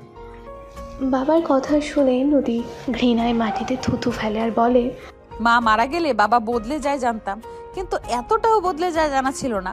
আপনার মতো স্বামী আর বাবা কারণ না হোক, আমার মায়ের কবর এখান থেকে কোথাও যাবে না। আর না তো আমি যাব। যাবেন তো এবার আপনি আর আপনার বউ আর মেয়ে। আমরা যাব মানে? মগের মূল্য পেয়েছেন নাকি? তুই না গেলে তোকে ঘর ধাক্কা দিয়ে বের করব, আগে বার যেমন বের করেছিলাম। এই মেয়ে, মাইন্ড ইওর ল্যাঙ্গুয়েজ। কে কাকে ধাক্কা দেবে সেটা সময় হলে টের পাবে। নদী নিজের হাতে থাকা ব্যাগ থেকে একটা দলিল বের করে, সেটা সবার সামনে ধরে বলে, আমার মায়ের মৃত্যুর পরে এখন এই বাড়ির মালিক আমি। আমার বাড়ি থেকে আমাকে বের করতে চাচ্ছেন? How funny. আমি আপনাদেরকে আজকের দিনটা সময় দিলাম, কাল সকালের মধ্যে আমার বাড়ি খালি করবেন, না হলে আমি এসে ঘাট ধাক্কা দিয়ে আপনাদের বের করব। আর হ্যাঁ, এবার আর কোনো সম্পর্কের তোয়াক্কা করব না, কারোর প্রতি দয়া মায়াও দেখাবো না, ডিরেক্ট অ্যাকশন। কথাটা মাথায় রাখবেন। কাল সকাল মানে কাল সকাল, একদিনও কম বেশি না। মা এসবের মানে কি? ওইসব কি বলছে? মানে হচ্ছে এটাই যে এই বাড়িটা আমার, আর আমি চাইছি না তোরা আমার বাড়িতে থাক। সেজন্য কাল সকালে আগে তোরা এই বাড়ি ছেড়ে যেখানে খুশি চলে যাবি। নদীর এমন কঠিন সিদ্ধান্তে ওর সৎ মা বাবা দুজনেই ভ্যাবাচাকা খেয়ে যায়। ওনারা ভাবতেই পারেনি নদী এমন কিছু করতে পারে। নদী আয়নের হাত ধরে ওকে নিয়ে বাড়ি থেকে বেরিয়ে যায়। ওদের পিছু পিছু আকাশও যায়। নদী আর আয়ান সামনে বসে, আকাশ গাড়ির পেছনে সিটে বসে। নদী জানালায় হেলান দিয়ে চোখ বুঝে থাকে। আকাশ হাসতে হাসতে বলে, ভাবি লাস্ট মোমেন্টে এসে একদম ছক্কা মেরে দিয়েছে। ওদের সবার মুখগুলো একদম দেখার মতো ছিল। আচ্ছা নদী, তুমি আগে কেন শক্ত হওনি? যেহেতু বাড়ি তোমার নামে, তোমার উচিত ছিল আগেই শক্ত হওয়া। তাহলে অন্তত এতদিন তোমাকে আর তোমার বোনকে এত কষ্ট পেতে হতো না। আমি জানতাম না, আজকে ভোরে জানতে পেরেছি। আম্মু বেঁচে থাকতে আমাদের বাসায় একজন আন্টি কাজ করত। উনি আমাদের খুব ভালোবাসতো। আম্মু ওনাকে ছোট বোনের মতো দেখতো, নিজের সব গোপন কথা ওনাকে বলতো। আম্মু মারা যাওয়ার পরে উনি কাজ ছেড়ে চলে যান। আজকে সকালে যখন এই বাড়িতে আসার জন্য বের হয়ে বাসে ওনার সাথে দেখা হয়, আমি প্রথমে চিনতে পারিনি, কিন্তু উনি আমাকে চিনে ফেলেন। কথায় কথায় যখন ওনাকে বলি যে আমাদের ওই বাড়ি থেকে বের করে দিয়েছে, তখন উনি আমাকে সত্যিটা বলেন। আর দলিল কোথায় রাখা সেটাও উনি জানতেন, সেটাও বলেন আমাকে। আমি চেয়েছিলাম শুধু নিজের কিছু সার্টিফিকেটের দলিলটা নিয়ে ওই বাড়ি থেকে চলে আসব, কিন্তু ওদের ব্যবহার আমাকে বাধ্য করেছে ওদের সাথে এমন আচরণ করতে। তুমি যা করেছো একদম ঠিক কাজ করেছো। যে পুরুষ নিজের মৃত স্ত্রীকে সম্মান করতে জানে না, নিজের ঔরসজাত সন্তানের সাথে এমন আচরণ করে, তার সাথে এমনটাই হওয়া উচিত। কথাটা বলা অনেক সহজ, কিন্তু আমার জায়গায় থাকলে বুঝতে আমার ভেতরটা কতটা পুড়ছে। যাই হোক, সে আমার বাবা। মা বেঁচে থাকতে কখনো আমার আর নেহার প্রতি কোনো অবিচার করেনি, অনেক ভালোবাসতো। সেই দিনগুলোর কথা মনে পড়লে কষ্টে বুকটা চিরে যায়। তার ভালোবাসা হয়তো বদলেছে, কিন্তু আমি তো তাকে এখনো আগের মতোই ভালোবাসি। সে হয়তো নতুন বউ সন্তান পেয়েছে, কিন্তু আমার বাবা তো সেই। আজকে এত বড় সিদ্ধান্ত নিতে আমার যে বুকটা পুড়ছে ভীষণ। আচ্ছা, আমরা দুই বোন একটু কপাল পোড়া। আচ্ছা, আমরা দুই বোন এত কপাল পোড়া কেন বলতে পারো? কেউ কেন ভালোবাসে না আমাদের? এত খারাপ ভাগ্য নিয়ে কেন জন্মালাম? তোমার বাবা তোমাদের ভালোবাসে না, এতে তোমাদের দোষ নেই। বরং উনি একজন কাপুরুষ, তাই নিজের স্ত্রী সন্তানকে অবহেলা করে। আর কে বলেছে তোমাদের কেউ ভালোবাসে না? তোমাকে কেউ ভালোবাসে না? আশেপাশে খোঁজ নিয়ে দেখো, কেউ না কেউ ঠিকই তোমায় ভালোবাসে। কে এসে? নদীর কথা শুনে আয়ান গাড়ির ওপরে মিররে তাকিয়ে দেখে আকাশ পেছন থেকে ওকে ইশারা করে বলছে নিজের মনের কথা বলে দিতে। আয়ান ঠিক করে আজকে এই সুযোগে নদীকে নিজের মনের কথা বলে দেবে। ও যখনই নদীকে ভালোবাসার কথা বলতে যাবে তখনই ওদের গাড়ির ওপরে হামলা হয়। একটা গাড়ি থেকে ওদের গাড়ির ওপরে গুলি ছোড়া হয়। আয়ানও সে গাড়িকে লক্ষ্য করে শ্যুট করতে থাকে। একটা গুলি এসে গাড়ির কাঁচ ভেঙে নদীর গায়ে লাগতে যাবে, তখনই আয়ান নদীকে নিজের দিকে এনে কভার করে নেয় আর গুলিটা ওর হাতের বাহুতে লাগে। আয়ান সাথে সাথে ওই গাড়ির টায়ারে গুলি চালায়। গাড়িটার টায়ার পাঞ্চার হয়ে একটা দেয়ালে গিয়ে অ্যাক্সিডেন্ট হয়। সামনে চেকপোস্ট থাকায় আয়ান দ্রুত নিজের গাড়ি সেখানে নিয়ে পুলিশদের বলে ওই গাড়িটাকে আটকাতে। এত সময় আয়ানের হাত থেকে অনেকটা রক্ত ঝরে যায়। আয়ান সেন্সলেস হয়ে যায়। আয়ানকে সেন্সলেস হতে দেখে নদী কান্না করে দেয়। আকাশ দ্রুত আয়ানকে নিয়ে কাছের একটা হসপিটালে যায়। গাড়িটা আকাশ ড্রাইভ করে নিয়ে যায় আর নদী আয়ানকে নিয়ে পেছনের সিটে বসে। পুরো সময় নদী কান্না করতে থাকে আর আয়ানকে ডাকতে থাকে ওর জ্ঞান ফেরানোর জন্য, কিন্তু আয়ান তাকায় না। হসপিটালে নেওয়ার পরে আয়ানকে এমার্জেন্সিভাবে ওটিতে নেওয়া হয়। গুলি ওর হাতের ভেতর ছিল, সেটা বের করানোর জন্য। আকাশ, আমার আয়ন কই? কি হয়েছে আমার আয়নের? মামি, তুমি এখানে কেন এসেছো? মামি, তুমি মামিকে কেন সাথে এনেছো? মামির তো এমনিতেই শরীর ভালো না, জানোই। তুই চুপ কর, আগে বল আমার আয়ন কোথায়, কি হয়েছে ওর? আয়নের একটা গুলি লেগেছে, ওটিতে আছে। গুলিটা বের করলেই সব ঠিক হয়ে যাবে, তুমি চিন্তা করো না। তুই কি সত্যি বলছিস তো? আমার আয়ন ঠিক হয়ে যাবে তো? না, বললাম তো, তুমি বাসায় চলে যাও, তোমাকে এখানে থাকতে হবে না। আর ভাবিকেও নিয়ে যাও। ওর কিছু হবে না তো? হ্যাঁ, অসুস্থ শরীর নিয়ে ওর এখানে থাকতে হবে না। কোথায় নদী? ওই তো বসা। আয়নের মা দেখে নদী পাশের একটা বেঞ্চে বসে আছে মাথা নিচু করে, দু হাতে মুখ ঢেকে। উনি গিয়ে নদীর পাশে বসেন, নদীর কাঁধে হাত দেন। তার স্পর্শ পেয়ে নদী মাথা তুলে তাকায়। এত সময়ও কান্না করছিল। ওর চোখ এখনও ভেজা, চোখ নাকের ডগা সব লাল হয়ে আছে। নদী আয়নের মাকে দেখতে পেয়ে ওনাকে জড়িয়ে ধরে কান্না করে দেয় আর বলে, সব কিছু আমার জন্য হয়েছে। যদি না আমি বাসায় যেতাম তাহলে আয়নও যেত না আমার পিছু, আর না তো এসব কিছু হতো। আমি একটা অপয়া, যাদের ভালোবাসি তারাই আমার জন্য ক্ষতিগ্রস্ত হয়, না হলে আমায় ছেড়ে চলে যায়। ছোটবেলায় আম্মু চলে গেল, তারপর আব্বু আমাদের একমাত্র অবহেলায় বড় করলো, আর নিজের খুঁটি হিসাবে এই মানুষটাকে পেয়েছিলাম, আর ওরও আজকে এত বড় বিপদ হলো। এসব বলো না মা, তুমি এত ভেঙে পড়ো না। তুমি এভাবে ভেঙে পড়লে তো অসুস্থ হয়ে পড়বে। তোমার বেবির কথা চিন্তা করে তোমাকে শক্ত হতে হবে। এই সময় এমন টেনশন করলে তো ওর ক্ষতি হবে। বেবি? হ্যাঁ, তোমার আর আয়নের বেবি। ওর চিন্তাই তো দেখছি তুমি নিজের প্রেগনেন্সির কথা ভুলে গেছো। আয়ানের চিন্তায় নদীর মনে ছিল না যে সে সবাইকে বলেছে ও প্রেগনেন্ট। ও নিজের কাছেই এখন খারাপ লাগতে থাকে, এটা ভেবে যে ও সবাইকে মিথ্যা বলেছে। সবাই কত আশা করে আছে বাচ্চার জন্য। এভাবে সবাইকে ঠকাতেও নিজের কাছে নিজেকে অপরাধী মনে হতে থাকে। নদী ওর শাশুড়িকে সত্যিটা বলতেই যাবেই তখনই ওটি থেকে ডাক্তার বাহিরে আসে। ডাক্তারকে দেখে আকাশ ছুটে যায় ওনার কাছে। ডাক্তার, আয়নের কি অবস্থা এখন? ওনার বডি থেকে গুলি বের করে ফেলেছি, কিন্তু ওনার অতিরিক্ত ব্লাড লস হয়েছে। কন্ডিশন খুব একটা ভালো না। এমার্জেন্সি ও নেগেটিভ ব্লাড ম্যানেজ করুন। আপনাদের হসপিটালের ব্লাড ব্যাংক থেকে নিন। দেখুন, আমাদের হসপিটালে ব্লাড ব্যাংকেও ও নেগেটিভ ব্লাড নেই। আশেপাশের হসপিটালেও আমরা অনেক খুঁজেছি, সেখানেও নেই। এখন আপনারা দেখুন কোনো ডোনার পান কি না। একটু তাড়াতাড়ি ম্যানেজ করার চেষ্টা করুন, ওনার অবস্থা কিন্তু ভালো না। ডাক্তারের কথা শুনে নদী ছুটে এসে বলে, আমি রক্ত দেব, আমার থেকে রক্ত নেন। আমার ব্লাড গ্রুপ ও নেগেটিভ। আচ্ছা, আপনি আসুন আমাদের সাথে। তুমি রক্ত দেবে মানে কি? তোমার এখন যে অবস্থা, তোমার নিজেরই তো রক্তের দরকার হবে কয়দিন পর। তুমি এখন রক্ত দিতে পারবে না। উনি অসুস্থ। হ্যাঁ, ও প্রেগনেন্ট। সরি ম্যাম, আপনি এখন রক্ত দিতে পারবেন না। আরে আপনারা বোঝার চেষ্টা কেন করছেন না? এই মুহূর্তে রক্ত না দিলে আয়নকে বাঁচানো যাবে না, আর অন্য কোথাও থেকে রক্ত ম্যানেজও হচ্ছে না। ডাক্তার প্লিজ, আপনি আমার রক্ত নিন। নদী, তুমি কেন বুঝতে পারছো না? এখন তোমার রক্ত নিলে তোমার আর বেবির ক্ষতি হবে। আমি নিজের সন্তানের জন্য তোমার ক্ষতি করতে পারবো না। আমি রক্ত দেব। না, দেবে না। প্রেগনেন্ট অবস্থায় তোমাকে আমি কিছুতেই রক্ত দিতে দেব না। প্রেগন্যান্ট নই আমি। তুমি এসব কি বলছো নদী? যা বলেছি সত্যি বলেছি। আমি জানি তুমি আয়ানকে অনেক ভালোবাসো, কিন্তু রক্ত দেওয়ার জন্য এভাবে সন্তানের বিষয়ে মিথ্যা বলা ঠিক না। আর রক্ত দিলে তোমার বেবির জন্য ক্ষতি হবে। মা, একটু বোঝার চেষ্টা করো। মা, আমি জানি আমি যেটা করেছি অন্যায় করেছি, কিন্তু সত্যি হলো আমি প্রেগন্যান্ট নই। সেদিন যাতে আপনারা আমাদের বিয়েটা মেনে নেন, তাই আমি মিথ্যা বলেছিলাম। আমাকে ক্ষমা করে দেবেন এত বড় মিথ্যা বলার জন্য। তুমি এসব কি বলছো? আমি সব সত্যি বলছি মা। এতদিন আমি প্রেগন্যান্সির নাটক করেছি। নদীর কথা শুনে আয়নের মা একটা ধাক্কা খায়। উনি প্রচণ্ড রেগে যায়। উনি এতটাই শক্ট পায় যে পড়ে যেতে নাই। নদী ওনাকে ধরতে গেলে উনি নদীকে সজোরে একটা থাপ্পড় মারে। মা, চুপ। আর একটা শব্দ তোমার মুখ থেকে শুনতে চাই না।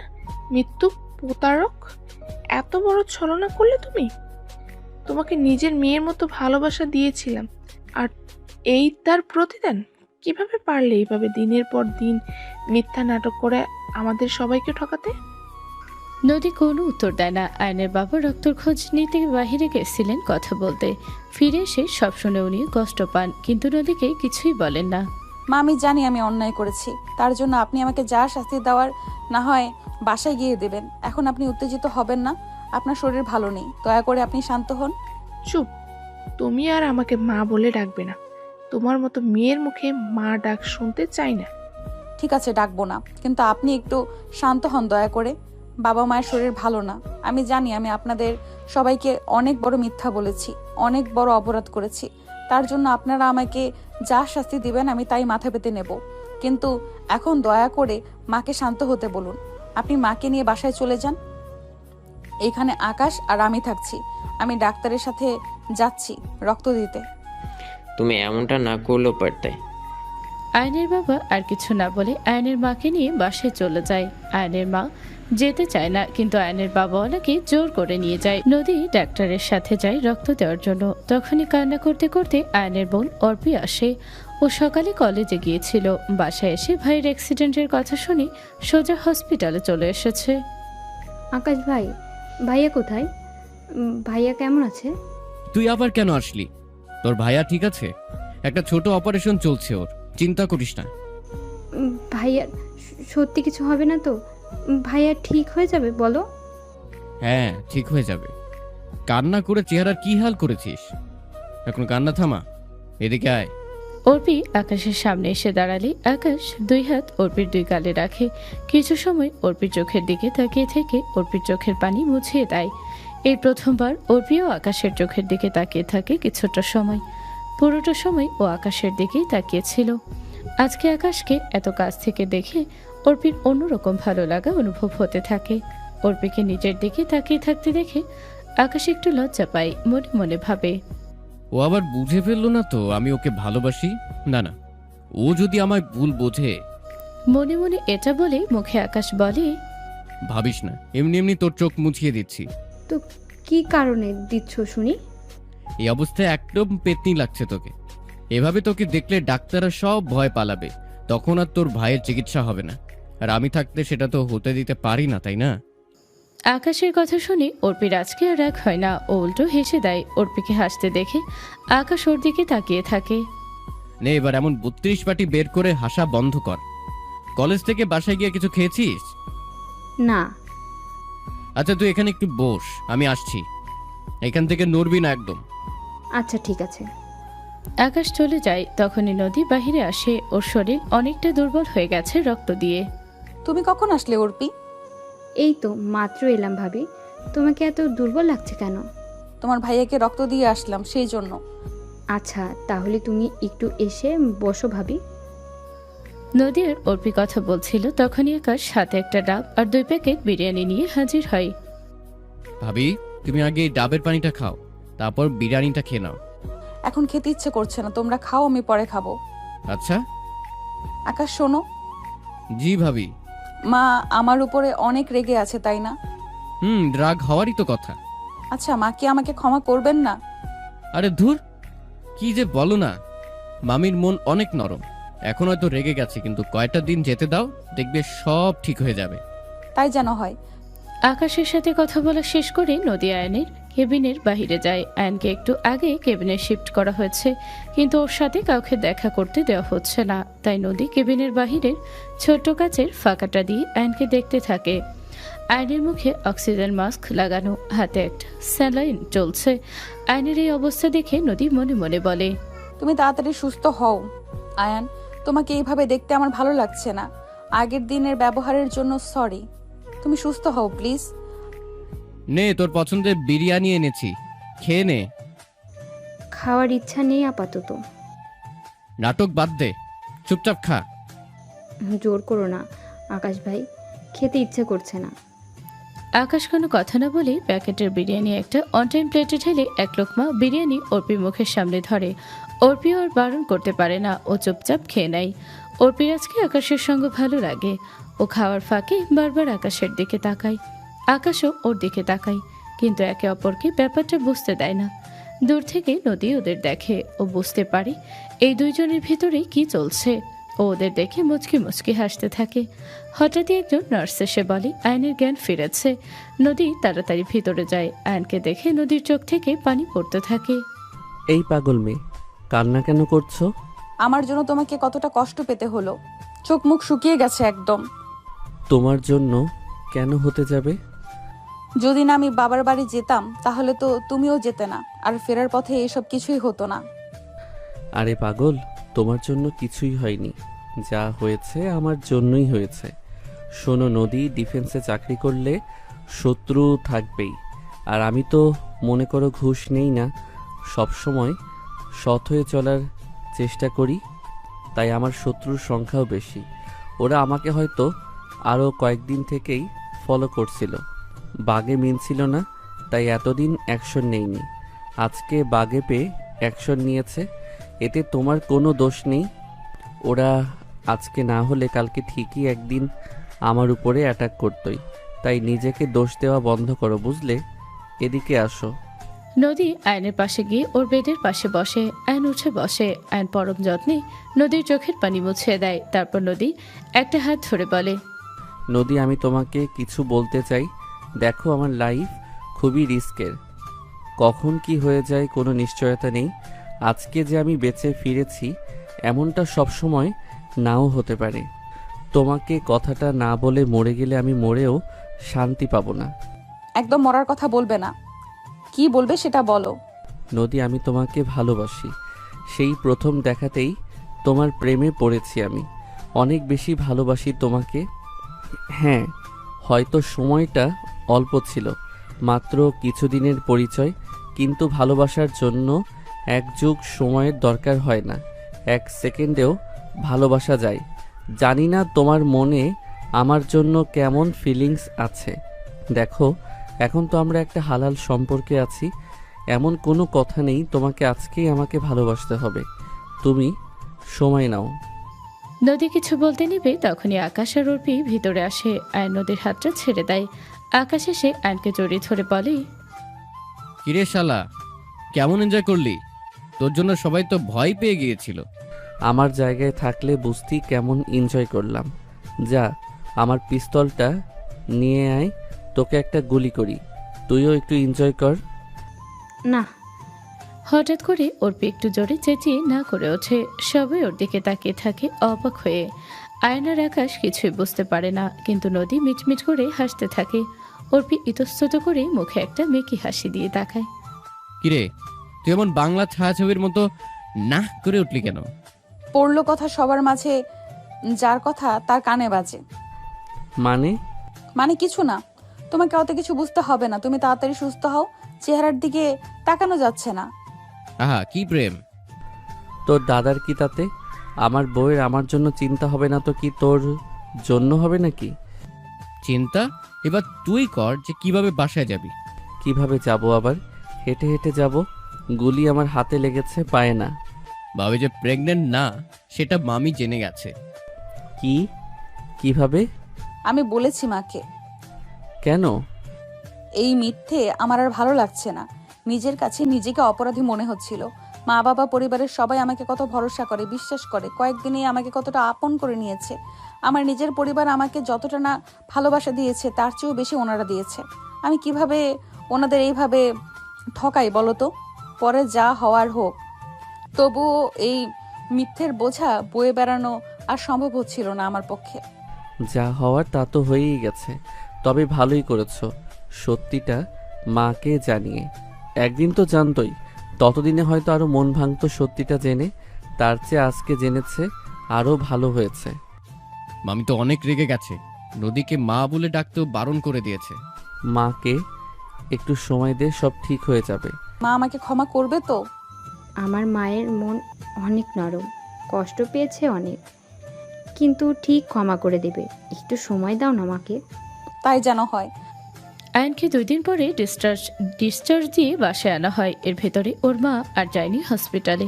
ওরা যখন বাসে ঢুকতে যাবে তখনই ওর মা এসে বলে, দাঁড়াও, এই মেয়ে আমার বাড়িতে ঢুকবে না। কি হচ্ছে কি? আমি যেটা বললাম তার কোনো নড়চড় হবে না। মা, আমার কথাটা একটু শোনো। কি শুনবো বলো, কি শুনবো? এই মেয়ে দিনের পর দিন আমাদের সবাইকে মিথ্যা বলেছে, এখন জঘন্য অপরাধ আমি কখনো ক্ষমা করব না, আর না তো এই মেয়েকে ক্ষমা করব। মা, ও ভেবেছিল তোমরা আমাদের বিয়েটাকে মানবে না, তাই ও সবাইকে এই মিথ্যাটা বলেছে। তুই একদম বউয়ের হয়ে চামচামি করবি না। তোর বউ এমন একটা বিষয় নিয়ে মিথ্যা বলেছে, সেটা ক্ষমার অযোগ্য। ওকে আমি কিছুতেই আর এ বাড়িতে ঢুকতে দেব না। এবার কিন্তু একটু বেশি বাড়াবাড়ি হচ্ছে। ও এই বাড়ির বউ, এই বাড়ি থেকে ওকে বের করে দেওয়াটা তোমার শোভা পায় না। তুমি ওকে অন্য কোনো শাস্তি দাও, তাও এমন কঠিন হয়েও না। দরদ দেখছি উতলে পড়ছে, তুমিও দেখছি আমার কথার দাম দিচ্ছ না। ব্যাপারটা তেমন না। মা, ভাবিকে তাড়িয়ে দিও না প্লিজ, ভাবিকে ক্ষমা করে দাও। বড়দের মাঝখানে তোমার নাক গলাতে হবে না, একদম চুপ থাকো। মায়ের ধমক শুনে অর্পি চুপ হয়ে যায়। নদী এবার ভেজা চোখে ওর শাশুড়ির দিকে তাকিয়ে বলে, মা, আমি জানি আমি ক্ষমার অযোগ্য। হসপিটালে বসে বলেছিলাম আপনি আমাকে যা শাস্তি দেবেন তাই আমি মাথা পেতে নেব। তাই এখন আপনি যদি চান আমি এই বাড়ি থেকে চলে যাই তাহলে তাই হবে। তবুও বলবো, পারলে আমাকে ক্ষমা করে দেবেন। মা, এটাই কি তোমার লাস্ট ডিসিশন? হ্যাঁ। আকাশ, একটু কষ্ট করে আমার কাপড়গুলো একটা লাগেজে ভরে দে। তুমি কোথায় যাবে? বাবা, নদী আমার স্ত্রী, ওর ভরণ পোষণ, ওর খেয়াল রাখার দায়িত্ব আমার। ওকে 3 কবুল বলে বিয়ে করেছি আমি, তাই ও যেখানে থাকবে আমিও সেখানে থাকব। ওকে এভাবে একা ছাড়তে পারি না আমি। আয়নের কথা শুনে বাড়ির সবাই খুশি হয়। ওর মা রেগে থাকলেও ছেলের এমন দায়িত্ব জ্ঞান দেখে উনিও মনে মনে খুশি হন। নদী ভেজা চোখে আয়নের দিকে তাকায়। ওর চোখে আজকে আয়নকে খুবই সুন্দর মনে হয়। মনে হয় পৃথিবীর সবচেয়ে সুদর্শন পুরুষ হচ্ছে আয়ান, যাকে বিয়ে করাটা নদীর জীবনের সবচেয়ে শ্রেষ্ঠ একটা সিদ্ধান্ত ছিল। আয়ান নদীর হাত ধরে বাহিরে চলে যেতে নেয় আর বলে, আকাশ, আমি নদীকে নিয়ে বাইরে যাচ্ছি, তুই আমার লাগেজটা নিয়ে আয়। দাঁড়াও, কাউকে কোথাও যেতে হবে না। শাস্তি আমি ওকে দিয়েছিলাম, তোমাকে না। এখন যদি ওর জন্য আমার ছেলেকে বাড়ি ছাড়তে হয় তাহলে ওকে শাস্তি দেব না আমি। তার মানে তুমি ভাবিকে ক্ষমা করে দিয়েছো মামি? না, ওকে আমি ক্ষমা করিনি, আর করবও না। আয়ান সবেমাত্র হসপিটাল থেকে এসেছে, যাও সবাই যার যার রুমে যাও। কথাটা বলে আয়নের মা উপরে চলে যায়। অন্যরাও যায়। যার যার রুমে চলে যায়। রুমে এসে নদী আয়নকে শক্ত করে জড়িয়ে ধরে কান্না করে দেয়। আরে কি হয়েছে, কান্না করছো কেন? কিছু তো বলো। মায়ের ব্যবহারে কষ্ট পেয়েছো? আই লাভ ইউ আয়ান, আমি তোমাকে ভালোবাসি। হ্যাঁ ভালোবাসি তোমাকে। নদী, তুমি ঠিক আছো? হ্যাঁ ঠিক আছে, আমি তোমাকে ভালোবেসে ফেলেছি আয়ান। হয়তো আরো আগেই তোমার প্রেমে পড়েছি, কিন্তু উপলব্ধি করতে পেরেছি আজকে। হুম, ঠিক আছে। কি ঠিক আছে? আমি যে আই লাভ ইউ বললাম, তুমি তার রিপ্লাই দাও। রিপ্লাই লাগবে? হুম। আয়ন এক হাত দিয়ে নদীর কোমর শক্ত করে জড়িয়ে ধরে, ওকে নিজের কাছে টেনে নিয়ে আসে। তারপর নদী ছোট ঠোপ ডুবিয়ে দেয়, যেন 5 মিনিট পর অন্যদিকে ছাড়ে। আর নদীর কানের কাছে ফিসফিস করে বলে, লাভ ইউ টু। এটাই হচ্ছে আমার রিপ্লাই দেওয়ার ধরন, আর আজীবন এটা চলমান থাকবে। আয়নের কথায় নদী সামান্য লজ্জা পায়। এভাবে দেখতে দেখতে কয়েকটা দিন পার হয়ে যায়। হঠাৎ একদিন নদী মাথা ঘুরিয়ে পড়ে যায়। পরে ডাক্তার এসে চেক আপ করে জানায় নদী প্রেগনেন্ট। এই খবরে সবাই অনেক খুশি হয়। আয়নের আম্মু ও নদীকে ক্ষমা করে দেন। সবাই মিলে নদীর অনেক খেয়াল রাখতে শুরু করে। অর্পি আর আকাশের প্রেমও চলতে থাকে। নদী, আয়ান আর অন্যদের ওদের এই ব্যাপারটা জানালে সবাই মেনে নেয়। ওদের বিয়ের কথা পাকা হয়ে যায়। অর্পির এইচএসসির পরে ওদের বিয়েটা হবে, তেমনটাই কথা হয় দুই পরিবারের। আয়না নদীর একটা মেয়ে হয়। মেয়ে নিয়ে ওদের হাসি খুশি জীবন কাটতে থাকে। সমাপ্ত।